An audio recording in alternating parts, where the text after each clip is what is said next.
Etnocentrismo é a tendência que as culturas possuem de avaliar as demais a partir dos parâmetros existentes dentro dela. O que significa isso? Cada cultura desenvolve formas de religiosidade, de relacionamento com os outros, de resolver seus problemas, de justiça, de arte, de música, de técnicas, de formas de trabalho, de formas de sobrevivência muito específicas. E elas tendem a utilizar esses parâmetros que têm a ver com a sua maneira de trabalhar, de sobreviver, de relacionar, de lidar com os demais, como critério para avaliar as demais. O que significa isso? Que tudo que se distancia das suas concepções, das suas práticas, do sentido que a cultura dá para que ela faz para sobreviver, ela vai tender a avaliar a partir disso. Aquilo que no outro distancia do que ela acha ser normal, acha ser natural, daquilo que ela está acostumada a fazer, do que é esperado do outro fazer, ela tende a julgar ou como algo irracional, ou como algo sem sentido, ou como algo sem significado. Por que ela vai fazer isso? Por que as culturas têm essa tendência a avaliar o outro a partir dos próprios parâmetros? Porque esses parâmetros que são formas de trabalho, formas de relacionamento, linguagem, formas de expressão, expectativas, religiões, entre tantas outras que eu poderia citar aqui, são formas que as pessoas estão habituadas através das instituições. Religião, escola, mídia, o próprio Estado atuando através de leis, regulamentando, questão de policiamento, de vigilância, as discussões que ocorrem dentro da sociedade através da mídia, o próprio cotidiano. Tudo isso vai fazendo com que essas coisas vão se naturalizando. O indivíduo, desde criança, desde a infância, ele vai se acostumando com aquelas práticas. Vai sendo ensinado a ele um sentido, uma justificativa, um significado para ele adotar aquele comportamento e não o outro. Para ele ser obediente, para ele ser aplicado na escola, ou para ele começar a trabalhar desde cedo, ou adiar esse momento de trabalhar. As sociedades vão reforçando esses valores. O que é esperado para um rapaz adolescente? Ele já começar a trabalhar, ou ele ser estudioso, ele se aplicar demais na escola. Tudo isso tem a ver com os valores de uma sociedade. Eles são reforçados pela família, por mídia, religião, entre outras instituições. Então ele já habitua, ele já toma como natural, como algo espontâneo, significativo, desde cedo ele é socializado nisso. Então quando ele vê uma cultura que pratica às vezes o oposto daquilo que foi ensinado para ele como certo em termos de gosto, de valor, de religiosidade, ele tende a achar que aquilo ali é o quê? É algo sem sentido, irracional ou reprovável, caso aquilo que seja sendo feito vá de encontro àquilo que ele aprendeu ser o certo. Aquilo que ele aprendeu ser, aquilo que deve ser praticado, o bom senso, aquilo que ele foi ensinado que é ser inteligente, que é uma postura inteligente diante das coisas. Então ele vai julgar o outro a partir dos parâmetros que existem na cultura dele. E esses parâmetros para ele são muito significativos. Seja por ele conhecer o sentido porque foi socializado desde cedo dentro delas, foi criado, foi educado dentro delas durante muitos anos, seja porque ele está habituado. Ele já acostumou, ele tem também uma memória afetiva daquilo. Ele associa aquilo que ele aprendeu, aquela linguagem, o sotaque, a prática, o ir à missa aos domingos, a utilizar certas gírias, ao ter certas formas de relacionar com os outros. Ele pode ser mais individualista, mais competitiva ou mais próxima, né, mais fraterna, mais comunitária. Ele tende a ter uma memória afetiva disso aí. O que significa isso? Ele associa isso a coisas boas, coisas que ele já viveu, a vivência familiar dele. Então quando ele vê o outro que tem um pensamento muito diferente do dele, que tem práticas muito, ele tende a julgar como algo ruim, algo que foi ensinado para ele a não se fazer, como se fosse algo incorreto, a maneira errada de ser feita, a maneira incorreta de se pensar, de se relacionar. Então ele vai julgar o outro a partir dos valores da própria cultura, pelos motivos que eu falei com vocês. Ele cresceu dentro daqueles valores, ele aprendeu o sentido, o significado que tem aquelas práticas, competir, frequentar a escola, frequentar uma certa religião, ter uma certa forma de crença, ter uma certa forma, visão a respeito do papel da mulher, do homem, de si mesmo. Então quando ele vê algo diferente da cultura dele, ele tende a julgar como irracional, como antinatural, como algo a ser evitável. Então há uma tendência das culturas a serem etnocêntricas.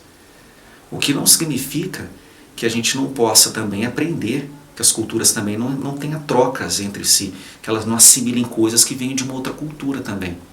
Se a gente analisar a nossa cultura, ela tem elementos de diversos povos, africanos, indígenas. A gente assiste filmes americanos, né? Músicas que vêm de fora também, filosofias que a maior parte delas são importadas. Mas essa troca, ela é feita nos termos da nossa cultura. A gente vê sentido, significado e necessidade naquela outra cultura produz e a gente traz para cá e aprende a nossa maneira. Nem sempre reproduzindo de forma fiel aquilo que eles fazem. Um exemplo dessas trocas culturais, né, de como a gente às vezes se apropria de elementos de outras culturas e faz uma leitura dentro da nossa própria cultura, é o uso, a existência de, em muitas cidades, de restaurantes japoneses, por exemplo, que as pessoas fazem questão de comer com hashi, vulgarmente com esses 2 palitinhos, né? Por que as pessoas procuram essas experiências? O sentido, o significado disso muitas vezes está relacionado à sofisticação, a abrir a cabeça, a ampliar o espectro cultural, valorativo, coisas a ver com sofisticação. Um japonês vai utilizar o hashi como uma coisa habitual, do uso cotidiano deles, não vai ver dessa forma de sofisticação, de aprender cultura, de aquisição de cultura, como vai ser visto aqui no Brasil o consumo desses alimentos, né, desses costumes japoneses aqui, eles não vão ver dessa forma, né? O brasileiro a gente tende a achar muito mais prático, por exemplo, para o cotidiano é você usar um garfo, uma faca, ou às vezes até uma colher mesmo, né? A gente tende a usar, por que a gente vai achar que isso é mais funcional? Alguns vão achar que até é mais racional, porque eu vou ficar equilibrando um arroz em 2 palitinhos se eu posso usar uma colher e resolver mais rápido a questão. A questão é que a gente acostuma. A gente acostuma. E a gente não se alimenta só para ficar nutrido, só para alimentar o organismo. Quando a gente se alimenta, a gente estabelece uma relação afetiva com aquilo também, há significados para a gente naquela alimentação. Né? Que se não fosse isso, bastava a gente moer tudo, fazer uma grande mistura ali e comer e pronto. Manter nutrido, podia comer ração, por exemplo. Só que há um significado no preparo do alimento, a maneira como é servido. O uso de garfo e faca, a gente se habitua a utilizar isso. A gente cria uma relação afetiva com isso. Então, para a gente seria mais natural, seria mais óbvio, seria mais racional utilizar. É racional, é mais óbvio porque a gente se acostumou com isso. A gente aprendeu a utilizá-los desde cedo e a dar um valor simbólico para aquilo. O japonês já vai aprender de uma outra forma. Ele vai dar um valor simbólico, afetivo para o uso do hashi. Né? Ele vai acostumar. Como ele já acostuma, para ele vai ser mais fácil e mais racional utilizar. E às vezes mesmo que fosse mais difícil assim, para eles utilizar o hashi, o simbolismo que está por trás disso poderia compensar qualquer questão funcional do negócio. Não estou falando que seja, tá? Mas mesmo que fosse uma coisa mais complicada de se usar do que garfo e faca, para ele ter um valor tão simbólico, significativo, que não faria sentido. Seria tão grosseiro como se a gente falasse assim, não é mais fácil você pegar a mão e colocar assim, comer com as próprias mãos, não seria mais prático? Não é? Vai tomar uma sopa, você levanta o prato. Não seria mais prático? Não poderia ser falado a mesma coisa? E a gente não faz. Não é verdade? A gente até tem justificativas higiênicas, um monte de coisa que a gente alega, mas na verdade o que é uma questão do costume, do valor simbólico, da reprodução disso como valor. Né? Como valor, como algo simbólico, algo que destaca pela educação. Né? Então a gente se apropria de um elemento da cultura, no caso dos japoneses, assim, mas a gente dá um outro significado para isso. A mesma coisa eles podem fazer assim com a gente. Né? Igual um outro exemplo que eu quero falar com vocês também é a questão do exótico. Né? A gente vê a cultura, por exemplo, a questão de um certo culto assim, das vacas, um certo caráter sagrado que as vacas têm na Índia. Né? A gente acha estranho. Dentro da nossa cultura não faria sentido nenhum achar que as vacas são sagradas. Né? Então, para a gente fazer esse exercício, que a gente vai chamar de relativismo cultural, a gente teria que compreender assim, que significado que eles dão para as vacas lá.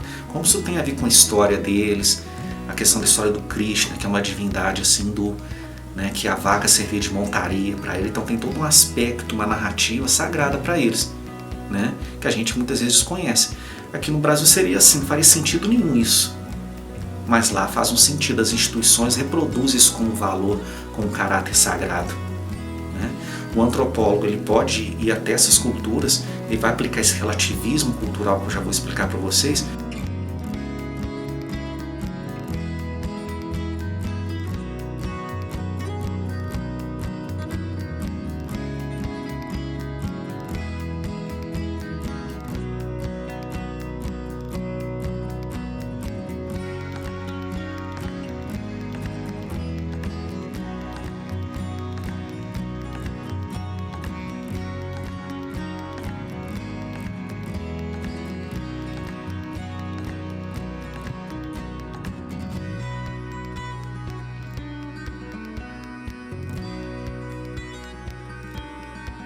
e descobrir os significados, o sentido que possa ter, o respeito que eles vão ter pelas vacas lá. E mesmo assim, mesmo ele conhecendo o sentido, o significado, ele não mudar em nada assim. Ele vai chegar em casa e comer um hambúrguer, um bife feito de uma vaca, originado de uma carne de vaca, mesmo que ele conheça todo o significado e o sentido que aquilo lá possa ter para os indianos. Porque a cultura não é também só o significado, ela tem a ver com hábitos, ela tem a ver com uma afetividade, né, que é aprendida, que é naturalizada pelo indivíduo. Você pode compreender o valor que ele pode dar para as coisas que ele faz. Você vai praticar o relativismo cultural. Você vai entender que significados que ele dá para aquilo que ele pratica, para aquilo que ele crê. Mas não necessariamente você vai se tornar um indiano. Não necessariamente você vai passar a ter nojo, vai ter uma repugnância ou ver como pecado comer carne de vaca. Isso aí depende de uma série de fatores, inclusive de você ser socializado dentro das instituições dele. Um antropólogo que vai sair do Brasil, de um outro lugar, e vai lá estudar isso, ele não vai passar pela socialização que eles passam para poder ter essa relação religiosa, sagrada com as vacas, por exemplo. Então a gente vai dar outros significados, e mesmo que a gente compreenda o significado que eles dão para a cultura deles, não necessariamente a gente vai se tornar um deles, porque a gente não foi socializado da mesma forma pelas instituições dele. Estou querendo dizer o quê?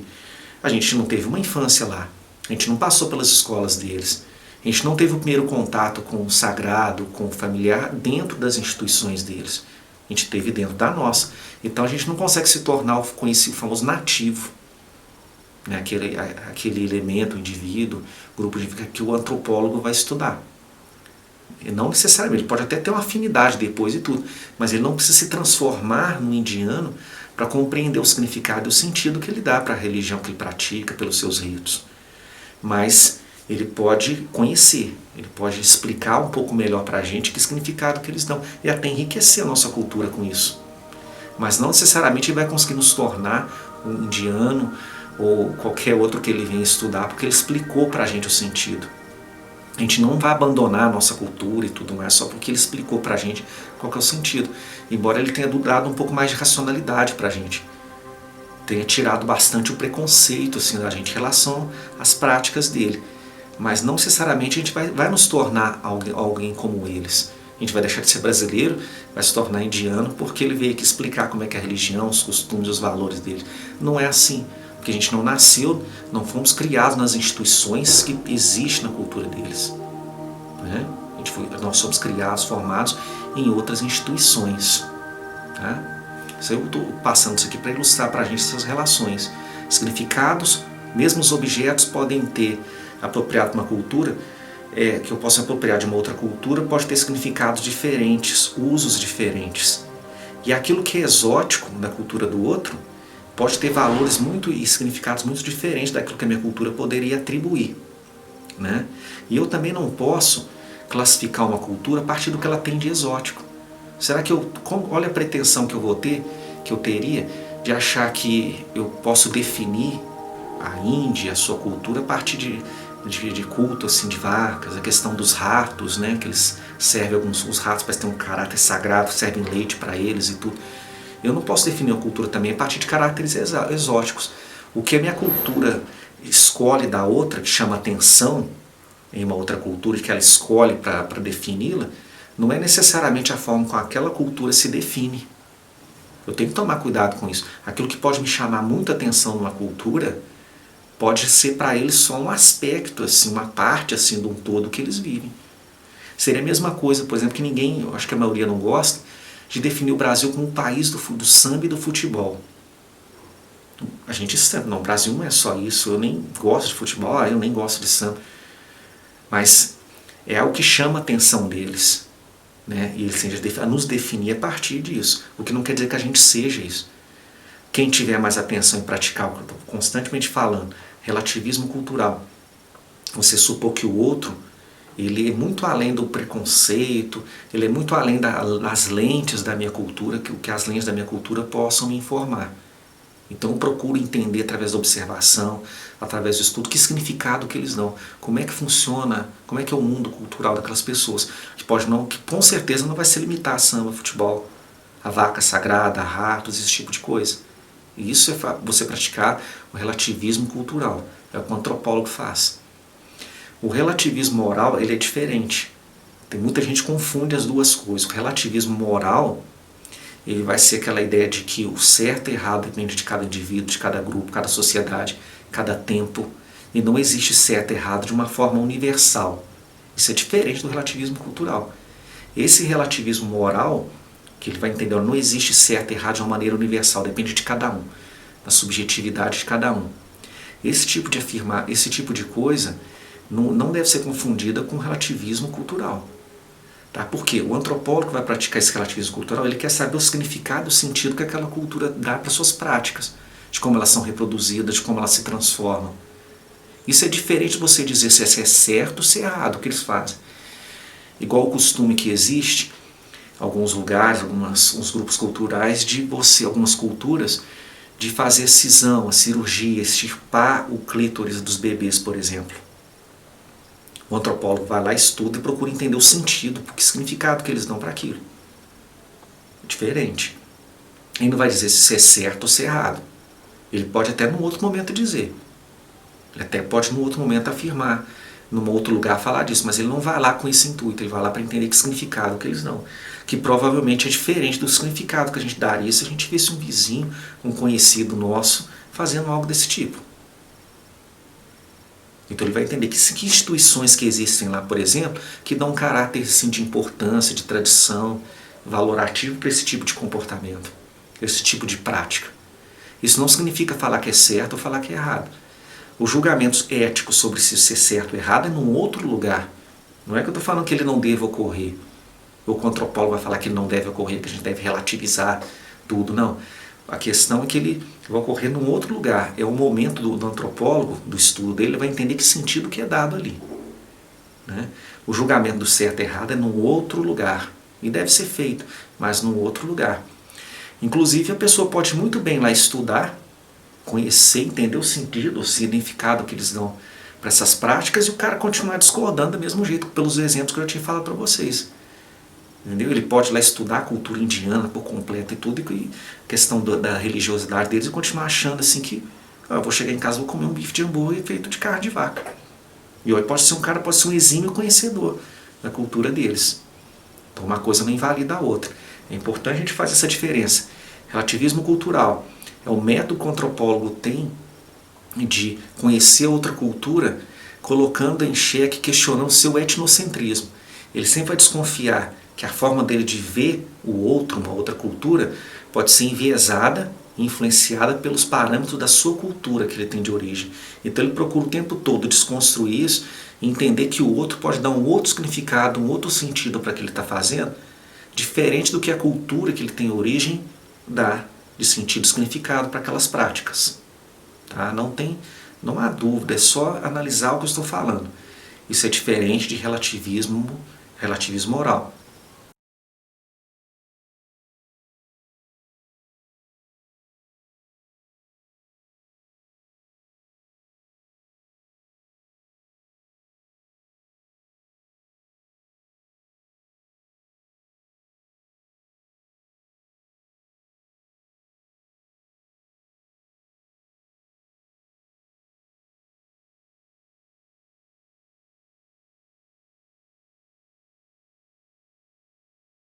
Entendeu? Ali ele não está falando se é certo ou errado, se é lógico, racional, se é consumo de carne, extirpação de clítoris, de bebês. Ele não está falando disso. E não é que ele não queira, que ele não possa falar, só que aquele momento de saber o significado que eles dão. Provavelmente seria diferente do que é praticado aqui. Se fosse praticado aqui, isso aqui seria um crime. Aqui não há nem instituições que reproduzam isso como valor. Nesses locais existem. Né? Então são coisas diferentes. Tá? Relativismo cultural é uma coisa, é um método, é uma prática do antropólogo de questionar o seu etnocentrismo e de entender que o outro tem significados e sentidos diferentes do que ele possa atribuir pelo que ele faz. Qual que é o papel desse antropólogo? Estudar, pela observação, pela pesquisa, que significado que ele dá, supondo que é diferente do dele. Relativismo moral, ele vai falar sobre certo ou errado, ser uma coisa não universal, mas dependente de cada um. O relativismo cultural não está ligado, são coisas diferentes. Você pode conhecer muito bem uma cultura, entender seu sentido, significado, e continuar a achar reprovável certas práticas. O que ele não vai ficar limitado ao senso comum, a respeito daquela cultura, do sentido que ela tem. Do sentido só, a importância da diversidade ela passa por dois ou três aspectos. A diversidade cultural. O primeiro dele é a gente pensar que o outro tem direito de ser diferente da gente. Ele tem direito de pensar de forma diferente, ter sua religiosidade, ter suas preferências, seus gostos, contanto que essa diferença dele não seja uma ameaça para os outros. Não coloque em risco a vida, a existência das outras diferenças. Tá? Ele tem esse direito a ter sua diversidade, ter sua maneira de ser, seja dentro de uma mesma cultura ou em outras culturas. Ele tem esse direito, contanto que ele não coloque em risco, não ameace outras culturas. Então a gente não pode alegar, é da minha cultura matar, destruir o outro, querer dominar um outro grupo que eu considero racialmente inferior. Não, não é o tipo de diversidade que a gente tem que tolerar, porque é uma diversidade, no caso, que põe em risco outras culturas, põe em risco a própria diversidade. Então não é uma coisa que a gente tenha que tolerar. Né? Mas tirando esses casos, a gente tem que dar o direito ao outro de ser diverso, assim como a gente tem direito também de ser diverso. Tem a nossa religiosidade, nossa maneira de pensar, as nossas ideologias, contanto que não afete a vida do outro, não coloque em risco, não implique em você destruir o outro, o direito do outro de ser diverso, de ser diferente. Um segundo aspecto é que a gente precisa da diferença, a gente precisa da diversidade. Se vocês recapitularam o que eu falei, a gente vai buscar em outras culturas, às vezes as outras culturas podem fornecer para a gente perspectivas, formas de pensar, que a minha cultura levaria anos, ou talvez nem conseguiria pensar sozinha. Exemplo, a relação que a gente tem com o meio ambiente.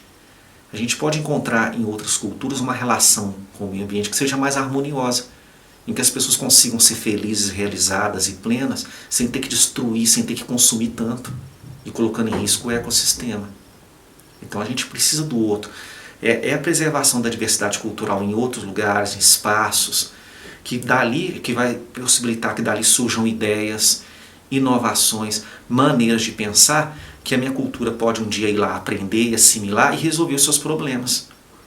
Coisas que poderiam ser até vitais assim, para a minha cultura, tecnologias novas, maneiras de relacionar diferentes, maneiras de lidar com o meio ambiente diferente. Exemplo, se a gente pensar numa certa escala, os índios teriam uma cultura, assim, pelo menos de relação com o meio ambiente, de harmonia com o meio ambiente, que a gente precisa aprender, que a gente não está sabendo fazer isso. A gente tem um modo de vida baseado em consumo, em competição, que está levando a gente ao esgotamento da terra, ao esgotamento dos recursos que a gente tem. Então a gente teria muito que aprender com eles. Então a preservação da diversidade de experiência, de vivência, vai possibilitar que ali surjam ideias, perspectivas, maneiras de pensar que vão enriquecer inclusive a minha própria cultura. A preservação da diversidade ela é importante. Ela é vital, principalmente quando a gente pensa em termos de espécie humana. A diversidade das maneiras de pensar, de produzir, de criar, ela é importante para que a espécie, a gente pensar na espécie humana, encontre as soluções que ela precisa para continuar, para ter algum futuro, para ter uma continuidade como espécie. A diversidade é uma coisa boa. Tá? Ela é uma coisa boa.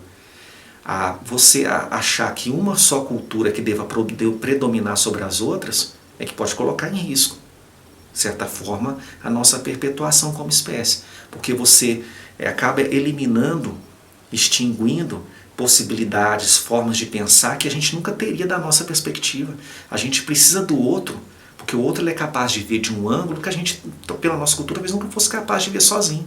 E às vezes a gente vendo por um outro ângulo, a gente pode encontrar soluções que a nossa cultura sozinha não está encontrando. Violência, pobreza, né? A relação destrutiva que a gente tem com a natureza, entre tantas outras coisas. A história das culturas está mais uma história em que cada uma foi assimilando elementos das outras, colocando os próprios termos, às vezes de forma impositiva e às vezes de forma mais voluntária, do que uma cultura que foi mantendo sempre suas características, independente da variação das outras. Não, a história das culturas, das sociedades é uma história de trocas culturais. Em cada sociedade vai contribuindo com a cultura, culturalmente umas com as outras. Analisando a nossa cultura, quantos elementos de outras culturas existem, nosso vocabulário, nossa maneira de ser, as coisas que a gente fala, a nossa forma de pensar. Se você analisar, seja americanos ou os vários europeus, eles têm contribuições de vários povos, de vários grupos, maneira de linguagem, de tecnologia. Ninguém inventou nada lá sozinho. Ninguém construiu nada lá sozinho. É sempre pegando o que alguém fez em termos de filosofia, de literatura, adaptando, transformando. Então é importante manter essa diversidade. É ali que vão surgir experiências, inovações que podem contribuir, e em cada cultura pode contribuir uma com a outra. Tá? É importante a gente ter essa visão da diversidade. Isso aí não significa que preservar a diversidade não significa que a gente vai ser indiferente àquele que é diferente de nós.